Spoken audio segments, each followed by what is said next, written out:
All right. Hi, everyone. This is our podcast number, I don't know, 15, 16, 14. So happy holiday weekend.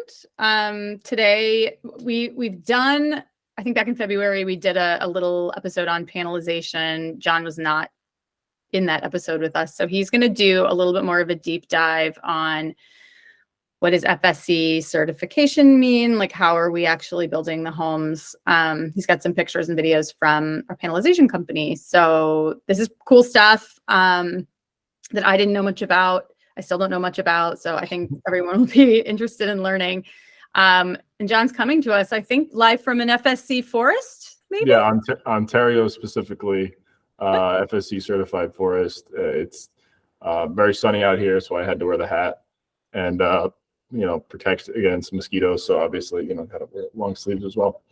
So so wanted to give kind of a breakdown on lumber and everything that's going into the lumber that we're using to build these houses, and all of the sustainability efforts we're implementing for procurement and construction as well. So what better way to do that than to start in the forest? And specifically, this is a picture of a FSC certified forest, which stands for Forest Stewardship Council. It's a very rigorous criteria that the landowners and the manufacturers, the mills, all have to abide by to ensure that they're complying with all local legislation. They're promoting good hiring and social equity with their hiring. They're upholding all the rights of any indigenous people in the area. They're doing selective harvesting, so not clear cut. They're maintaining buffer zones around waterways, creating a riparian zone so that habitats can remain intact. And this stuff is really critical, because as we're transitioning to a lower carbon construction methodology, we're using less concrete and using more wood. So as we make this shift, the idea is, oh wow, we're going to be cutting down more forests, and yes, that's true. And for as long as we have been on this planet, we've been using trees to build things, and that's going to continue. We're going to continue to make paper and use paper products, but the idea is that we're doing this in a more sustainable way. And that's exactly what we're trying to be good stewards as. And there's really not a lot of home builders that are pursuing procurement of FSC certified lumber. And we spent months and months working with different lumber suppliers, trying to get the right supplier that targets FSC certified wood. So we are trying to get every piece of lumber that's built into the home comes from FSC certified forests. And it's the difference between getting something from overseas, from tropical areas that are clear cutting forests, these huge carbon footprints that go into it. Whereas if it's done properly, and wood is harvested sustainably, we can also calculate what's called biogenic carbon. So there's, over the lifetime of these trees, between 50 and 80-year growth, they're sequestering carbon dioxide, right? So as opposed to concrete, when you're manufacturing concrete, you're emitting carbon dioxide. So these actually are storing carbon dioxide, which you're then building into your home, and you're reducing your carbon footprint. Your home is then essentially a carbon sink. So there's a whole slew of benefits, and the industry is really shifting towards what's considered mass timber, which is allowing builders to build even larger buildings. We're going to try to incorporate some of that in some of our multifamily buildings, but at least the first sequence of homes, we have townhomes, 3 stories. We don't necessarily need to have mass timber, but we're trying to use as much lumber as possible and as little concrete and steel as possible. So in addition to that, so not only are we buying from very sustainable forests, but we're also using a process called panelization. So this is a prefabricated panelization of our wall panels, our roof trusses, and potentially our floor systems as well. And what that does is it means that the whole house can basically gets stood up in we're going to target maybe 1 to 3 days to build an entire house. Whereas, typically what's considered stick-built homes, they deliver all the material there. Carpenter takes his tape measure, makes his cuts, goes up, hangs the piece, comes down, chops another piece. 2 guys working, that's how the conventional homes were built. Very slow, very inefficient, a lot of waste. So instead, we are going to be building them in a factory. We just signed a contract with TRS, which is a company in Michigan that's going to be building all of the homes in this factory right here. Super cool, super clean site. Don't about weather. Yeah, don't have to worry about weather. So we'll be able to build this year round. And what's great is you're reducing waste because you're making very precision cuts. You're improving efficiency during the construction process of these components, and then is also really good quality control. So, I'll show you a quick video of just how precise this stuff is. So all of these components are plugged in directly from our construction drawings right onto a computer. And then they have these laser guides on the ceiling that project that image that's on the computer directly onto the table. So they can just put their pieces together and make their cuts, make their connections, and move on. So then they'll load in the lumber, apply their connections, and eventually looks like this. So these are the roof trusses. So this is going to look very similar to what's in the roof of all of these townhomes that we're going to be building as part of Sequence 1. They're built in this factory, put on a truck, and then delivered to the site. They get hung up hooked up on a crane and hung the same day. So it's none of this lumber is going to be sitting out very long.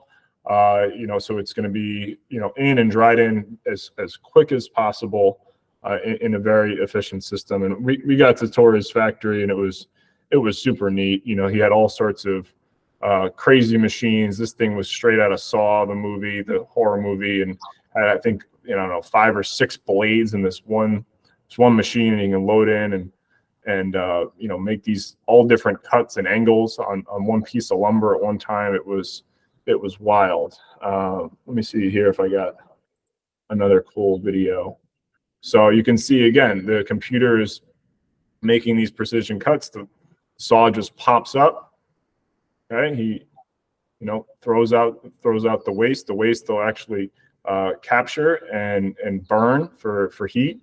Okay, moves the lumber again, makes another cut, moves it down the line, makes a third cut, and then adds it to the stack. So it's really, really efficient process. I was really impressed. It was exciting to be there. Also just kind of a nerd, so I like stuff like this. Hence why I'm wearing hiking gear in my apartment. But you're not in the forest? No, can't you see? This is all digitized. So anyway, seems like about it was a lot of fun. The measure twice, cut once. Yeah. Adage that we've all heard, like, because it's all loaded into a computer and it's like there's lasers and all that stuff. It's like they don't have to worry about imprecise cutting. Exactly. That's pretty cool. Yeah. I have a question from my ignorance. I have a question. Why are you not dressed for hiking? Why are you looking like Where's Waldo today? Did you not get the memo? No, we're going on an adventure. I'm not very. But I have a question about mass timber because I keep hearing it just seems like the past couple of years, everything's like this push for mass timber, which makes sense to like reduce steel and concrete and things in buildings. And like you can build I don't know how many story buildings now they figured out how to build in mass timber, but what is the primary difference between, you mentioned like we might do mass timber for multifamily, but not in the townhomes. Like I know they're the same height. So what is can you unpack mass timber? It's just a matter of what the steel is.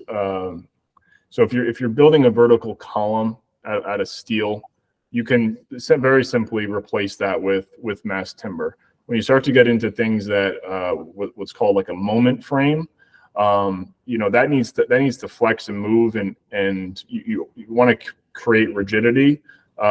So having steel components for that is better, but from a carbon perspective, I'm still pushing the issue. I still was trying to get the steel that's in the first generation of terrasomes or sequence terrasomes. There's only 3 pieces of structural steel in the entire house. So I was trying to get rid of those 3 pieces of steel, replace it with mass timber components.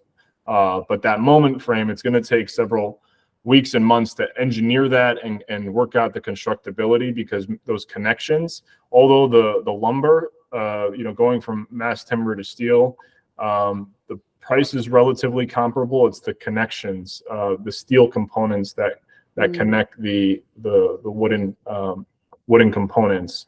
It's complicated, but in our ever long quest of trying to be most sustainable and have the lowest carbon footprint as possible, I'm planning this for sequence 2.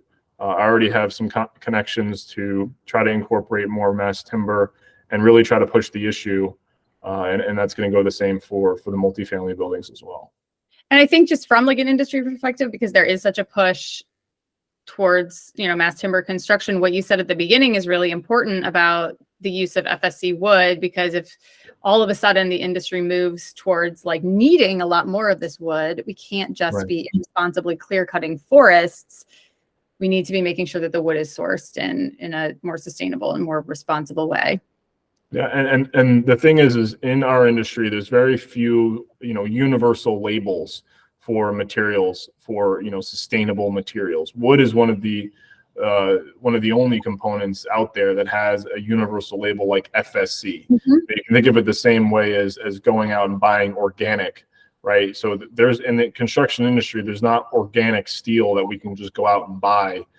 So we have to do a little bit more due diligence, but at least you as the homeowner will know, okay, is my builder using FSC certified wood, or are they not?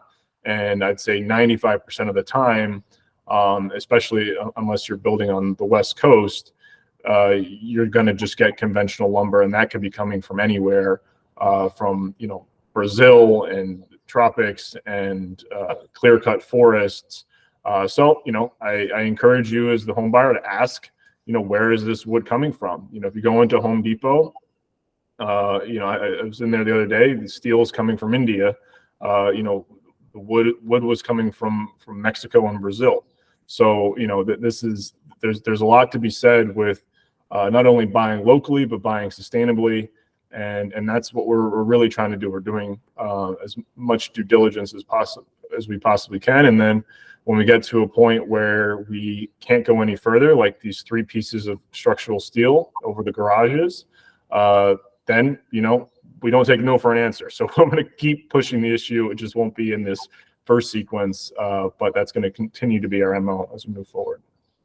So awesome. I've seen the FSC symbol on like picture frames that I've bought at Target. So I do think this is becoming.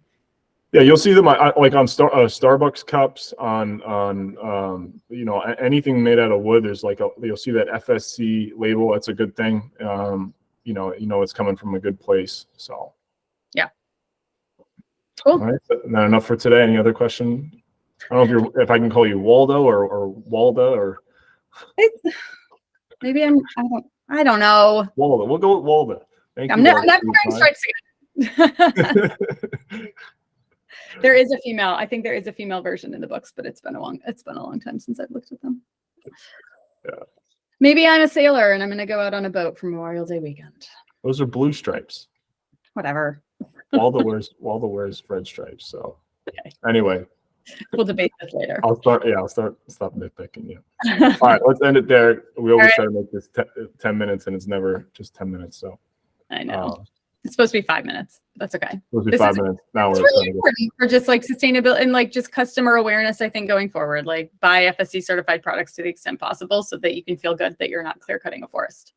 Yeah, and our goal is before the home buyers move in to actually have like a full package that just highlights all of the sustainable attributes of all the different materials that we're buying and have a comparison to what other options are out there. So you're not just buying based on cost and taking our word for it that we are trying to be the most sustainable builders in the country. That look, there's actual data to back it up. So I'm going to provide that on home deliveries. Yep. All right. That's it for this week. That's it for this week. See you guys next time. Happy Memorial Day. Bye, everybody. Bye.